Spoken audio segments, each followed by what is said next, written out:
Salut à tous et bienvenue dans ce premier épisode de Jour pour Jour. Aujourd'hui, je vous emmène 37 ans dans le passé, le 27 novembre 1978, car c'est à cette date que s'éteignait un homme qui a vécu pour sa cause. Je vous parle de Harvey Milk.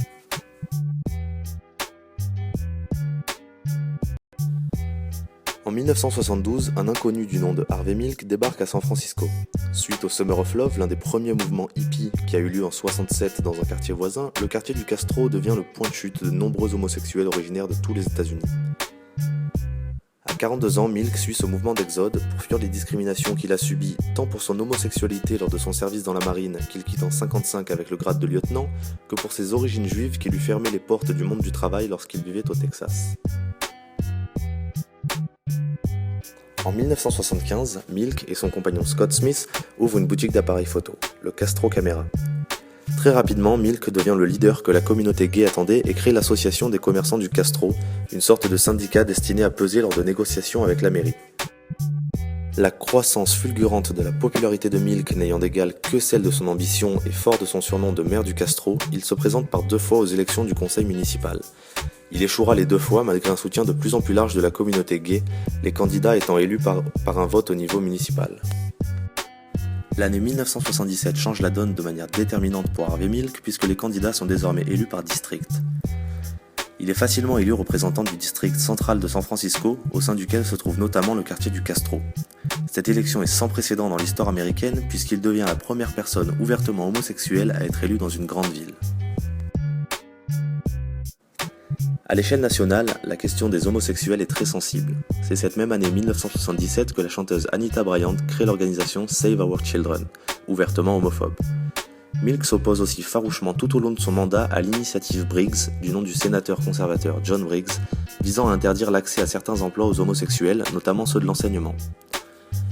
Au milieu de ces tensions homophobes, Milk, convaincu que le coming out des homosexuels est l'unique moyen de faire évoluer les mentalités, parvient tout de même à faire adopter un projet de loi en faveur des droits des homosexuels. Il remporte une autre victoire en empêchant l'adoption de l'initiative Briggs.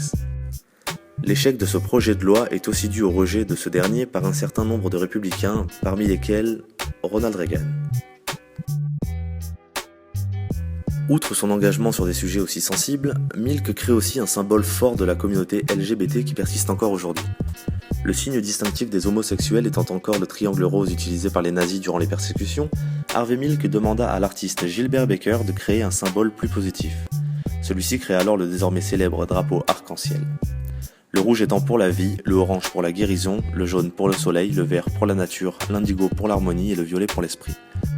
C'est d'ailleurs en 1979, lors de la Gay Freedom Day Parade, que le drapeau a flotté dans les rues pour la première fois. Tout au long de son mandat, Harvey Milk s'oppose sur de nombreux sujets à Dan White, lui aussi superviseur, qui finira par démissionner à l'automne 1978. Ce dernier souhaite revenir sur sa décision sous la pression de différents lobbies, mais il apprend de la bouche du maire Moscone que sa démission est effective et qu'il ne compte pas le nommer afin qu'il reprenne son poste. Le lundi 27 novembre 1978, alors que le maire s'apprête à nommer un remplaçant à White, celui-ci s'introduit armé dans la mairie. Il pénètre l'édifice par une fenêtre de sous-sol afin d'éviter les détecteurs de métaux à l'entrée et se rend dans le bureau du maire qui l'abat de 4 balles, 2 dans la poitrine et 2 dans la tête. Il rencontre ensuite Milk dans une salle de réunion et lui tire dessus à 5 reprises, 2 fois dans la poitrine, 1 fois dans le dos et 2 fois dans la tête. Il parvient à quitter la mairie sans encombre.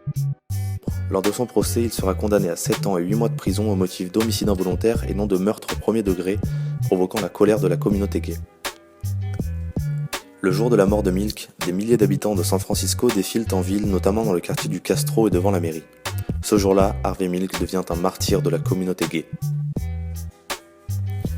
Aujourd'hui, de nombreuses institutions dédiées aux communautés homosexuelles portent son nom à travers les USA.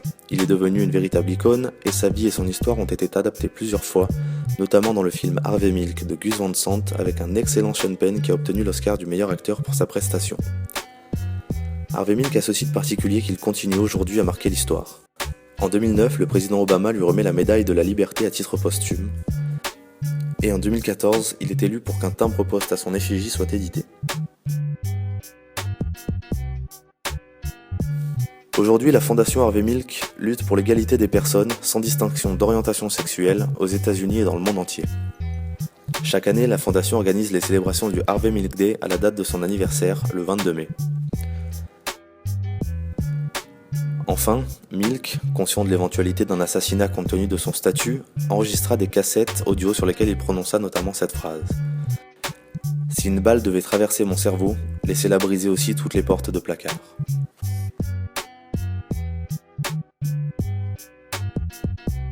C'est tout pour ce premier épisode concernant Harvey Milk, j'espère qu'il vous a plu. N'hésitez pas à vous abonner pour voir mes toutes prochaines vidéos et à me suivre sur Twitter, le lien dans la description. En attendant, je vous dis à bientôt pour une toute prochaine vidéo.